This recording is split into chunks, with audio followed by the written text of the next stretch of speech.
My name is Marky Benzies. This is my path, my journey. I'm willing to explain it all to you guys. No holding back anything. I just hope you're ready for the experience, and I just hope you can handle it.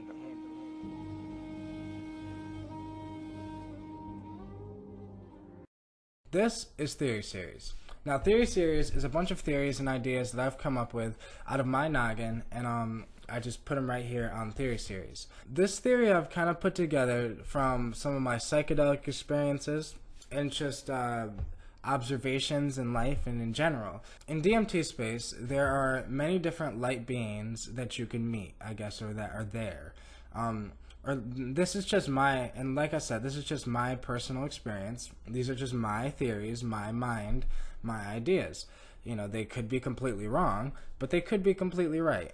So I've met a lot of different beings in DMT space. And, you know, a lot of people, even if they haven't done DMT, a lot of people have heard Terence McKenna's explanation of how, you know, or even Joe Rogan's explanation, how they'll be like, hey, look at this, and look at this, and they can create, and they want you to look at what they're creating, and then what they can, and what they created is also something that can create things as well. So it's like, a light being in DMT space can sing an object into creation right there at that moment in time. There is no time there. Time doesn't exist. So it's not like they have to think about something and then it takes time for that to manifest.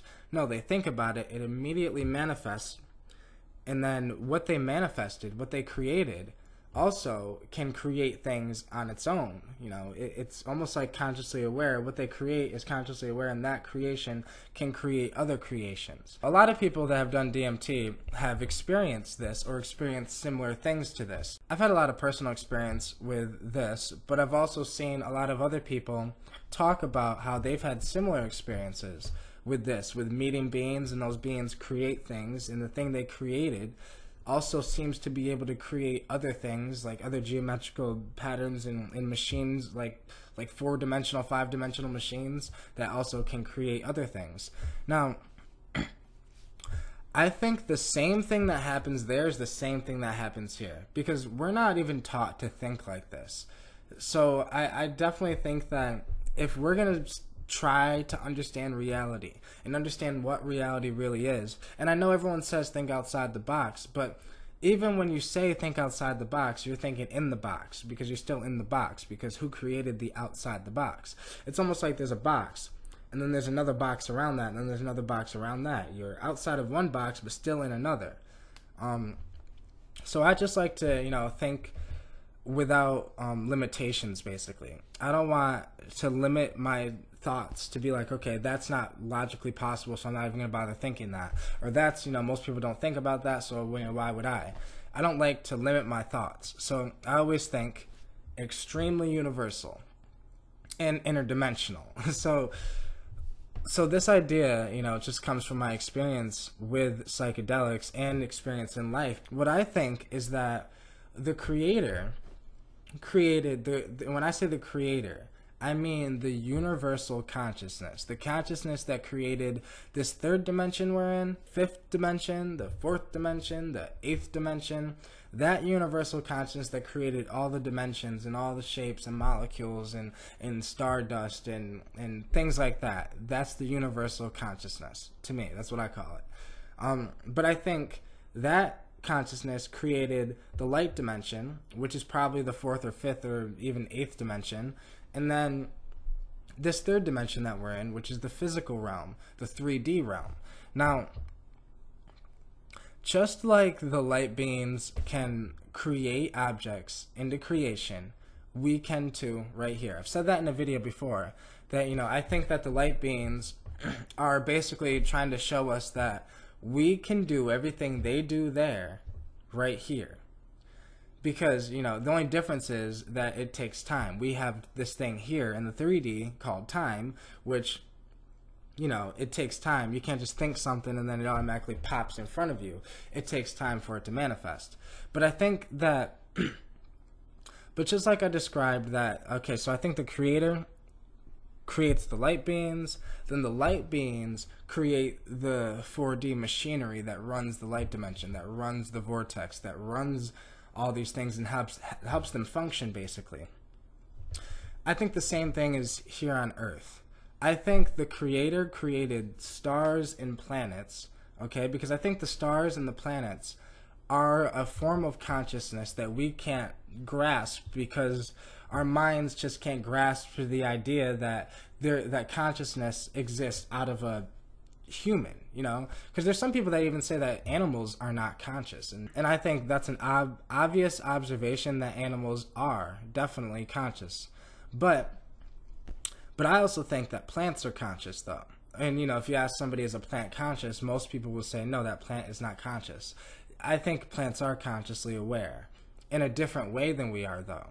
We can't, I think the main issue is we try to define consciousness when consciousness is undefinable, because consciousness can't just be tethered to one dimension. It's multi-dimensional, and it can't just be consciousness is not the body. It's more the energy that flows in the body, but it's not even that, you know.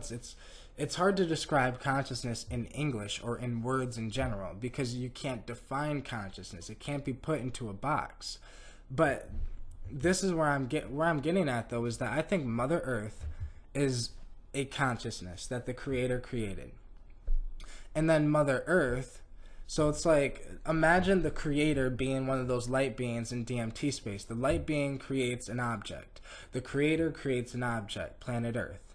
And then planet Earth, not the Creator, but planet Earth, the consciousness of Mother Earth, then creates plants, then creates animals, then creates humans, and then so forth and so on, because then humans, a creation of Mother Earth, can then create computers, then create technology, then create artificial intelligence, and then artificial intelligence will be so forth and so on. Basically, then the artificial intelligence eventually will create something as well. It'll become a creator, just like we became a creator, and it will create, and whatever it creates, that thing will create something else as well, and it will just keep going. I think this physical reality works the same way the light dimension works. Different laws of physics, but there are some laws that are the same. A lot of my theories from Theory Series are just ideas I've gotten from the psychedelic realm. I've gotten these ideas from my psychedelic experiences, and it just takes a long, long time to integrate your experiences into being able to be Englished to somebody else. Because there's a lot of things, I guess, in my head that it's like, I know. Like, it's not like I think it, or I think this is right. No, I know. But I can't explain what I know.